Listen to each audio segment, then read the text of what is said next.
Hello friends, welcome to Sugan's cookery. எல்லாரும் எப்படி இருக்கீங்க? நிறைய பேர் டிஎம்எல் விலாக் கேட்டிருந்தீங்க. ஃபைனலி இதோ வீடியோ ரெடி. ஸோ வாங்க வீடியோக்குள்ளே போகலாம். இன்றைக்கி என்னோடய ஈவினிங் ரொட்டீன் ப்ளஸ் ஒரு டேவை ப்ரொடக்டிவாக இருக்கிறதுக்கு நான் என்னென்னலாம் சின்ன சின்ன டிப்ஸ் ஃபாலோ பண்ணுறேன் அப்படிங்கிறது தான் இந்த வீடியோவில் உங்கள் கூட ஷேர் பண்ணிக்க போகிறேன். ஒரு டே ப்ரொடக்டிவாக இருக்குது அப்படின்னா அந்த டே ஃபுல்லாக நம்ம வந்து பரபரன்னு வேலை செஞ்சுட்டே இருக்கணும், வீட்டு வேலைகள் எல்லாத்தையும் முடிச்சிருக்கணும் அப்படிங்கிறது கிடையாது.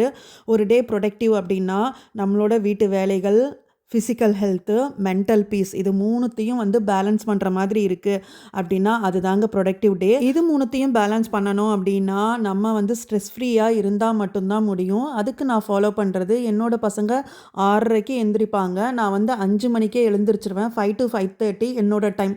ஸோ அந்த டைமில் நம்ம காமாக உட்காந்துட்டு இன்றைக்கி என்னென்னலாம் நான் பண்ண போகிறேன் அப்படின்றத யோசிப்பேன். 5:30லேருந்து என்னோடய குக்கிங் ஸ்டார்ட் ஆகிடும். அதே மாதிரி டெய்லி 1 hour வாக்கிங் போவேன். வாக்கிங்கிறது தெரப்பி மாதிரி எனக்கு.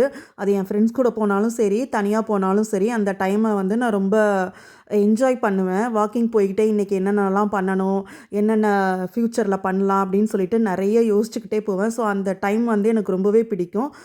அதே மாதிரி லேட் நைட்டு கண்ணு முழிக்கிறது இதெல்லாம் எனக்கு செட்டே ஆகாது. நான்லாம் ஸ்கூல் படிக்கும்போதே பப்ளிக் எக்ஸாம் அன்னைக்கே 9 மணிக்கெலாம் தூங்குற ஆள்.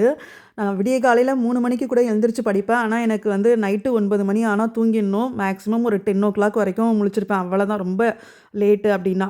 யூஸ்வலாக என்னோடய ஸ்லீப் டைம் வந்து 9 o'clock. ஸோ இந்த 3 விஷயம் தான் என்னை வந்து ஸ்ட்ரெஸ் ஃப்ரீயாக வச்சுருக்கு அப்படின்னு நான் நம்புகிறேன். அதை தான் நான் ஃபாலோ பண்ணுறேன்.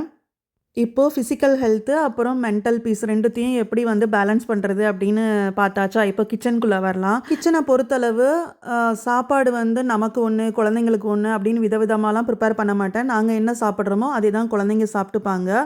ஸோ அவங்களுக்கு பிடிச்ச சாப்பாடு ஒரு நாள் செஞ்சு கொடுப்பேன், அதையே நாங்களும் சாப்பிட்டுப்போம். எங்களுக்கு பிடிச்சதை செஞ்சு குழந்தைங்களும் சாப்பிட்டுப்பாங்க. ஸோ இப்படி பேலன்ஸ் ஆகிடும். அதே மாதிரி பாத்திரங்களை பொறுத்தளவு ரொம்ப லிமிட்டடாக தான் வச்சுருப்பேன். இப்போ குக்கர்னால் ஒரு 3 குக்கர் அவ்வளோதான். அது வந்து சின்னது ஒன்று, மிடில் ஒன்று, ரொம்ப பெரிய குக்கர் ஒன்று. ஸோ அந்த மாதிரி லிமிட்டடான பாத்திரங்கள் வச்சுருக்கும் போதே நமக்கு வந்து க்ளீனிங் டைமு, அதை ஆர்கனைஸ் பண்ணுற டைமு இதெல்லாம் மிச்சமாகும். நம்மளும் ஸ்ட்ரெஸ் ஃப்ரீயாக இருக்கலாம். ஸோ இதுதான் நான் கிச்சனில் ஃபாலோ பண்ணுறது. அதே மாதிரி நாளைக்கு என்ன சமைக்க போகிறோம் அப்படிங்கிறத முதல் நாள் நைட்டே வந்து சிம்பிளாக யோசித்து வச்சுப்பேன். ஆனால் அன்னைக்கு தான் நான் வந்து எல்லா வேலையும் பண்ணுவேன். ரொம்ப நாளே காய்கறி எல்லாத்தையும் கட் பண்ணி அப்படி ரொம்ப மீல் ப்ரிப் வேலைலாம் நான் பண்ண மாட்டேன். எந்த அளவுக்கு கிச்சனில் இருக்கிற டைமை கம்மி பண்ண முடியுமோ அந்த அளவுக்கு கம்மி பண்ணணும் அப்படிங்கிறதுல ரொம்பவே கான்சென்ட்ரேட் பண்ணுவேன். அதனாலேயே கிச்சனில் சமைக்கும் போதே கையோடு அப்படியே சைட் பை சைடு பாத்திரத்தை க்ளீன் பண்ணுறது, கிச்சன் மேடையை துடைக்கிறது, அப்படியே சின்ன சின்ன வேலையை முடிச்சு விட்டுருவேன். அப்போ கிச்சனில் ரொம்ப நேரம் நிற்க வேண்டிய அவசியம் இருக்காது. ஸோ இதுதான் நான் வந்து கிச்சனில் ஃபாலோ பண்ணுற டிப்ஸு. இப்போ நான் என்ன பண்ணிகிட்ருக்கேன் அப்படின்னா, நைட்டு டின்னர் தான் ரெடி பண்ணிகிட்ருக்கிறேன். நைட்டு டின்னருக்கு சப்பாத்தியும் பன்னீர் பட்டர் மசாலாவும் தான்.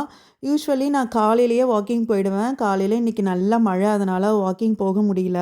அதனால் ஈவினிங் ஒரு 6 மணி போல் கிளம்பி ஒரு 1 hour ஜஸ்ட்டு வாக்கிங் போயிட்டு வந்தேன். வாக்கிங் போகிறதுக்கு முன்னாடியே பன்னீர் பட்டர் மசாலாவுக்கு தேவையான மசாலா எல்லாம் வதக்கி ஆற வச்சுட்டேன்.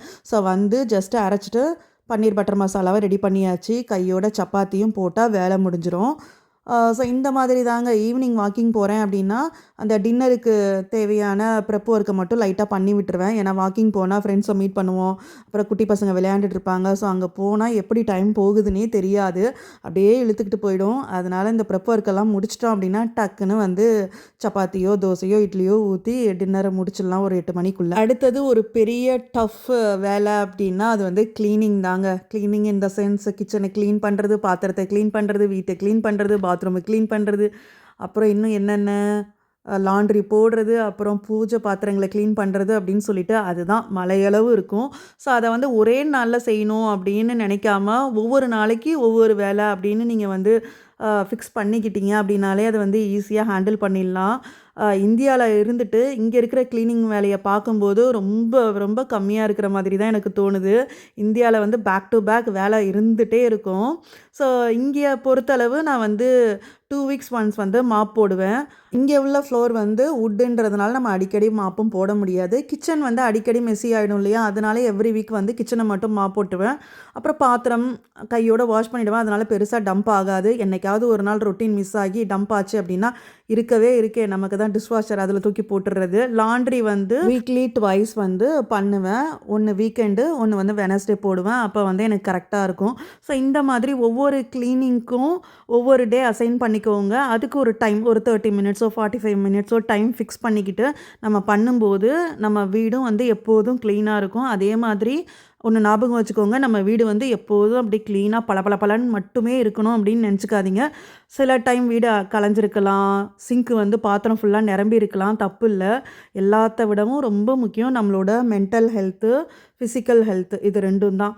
அதனால் என்றைக்கோ ஒரு நாள் மிஸ் ஆகிடுச்சு அப்படின்னா பிரச்சனை இல்லை. நம்ம ஒரு ரொட்டீன், காலையில் எத்தனை மணிக்கு எழுந்திரிக்கணும், எத்தனை மணிக்கு தூங்கணும், எத்தனை மணிக்குள்ளே எத்தனை வேலையை முடிச்சிருக்கணும் அப்படின்ற ரொட்டீனை ஃபாலோ பண்ணாலே உங்களோட வீடு, எல்லாரோட வீடும் நல்லா நீட்டாக ஆர்கனைஸ்டாக இருக்கும்.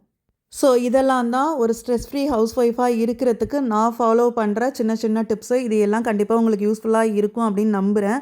யூஸ்ஃபுல்லாக இருக்கா இல்லையா அப்படின்றத காமெண்ட் பண்ணுங்கள். அதே மாதிரி எனக்கு பெருசாக அந்த டிஎம்எல் விலாக்லாம் போட்டு பழக்கம் இல்லை.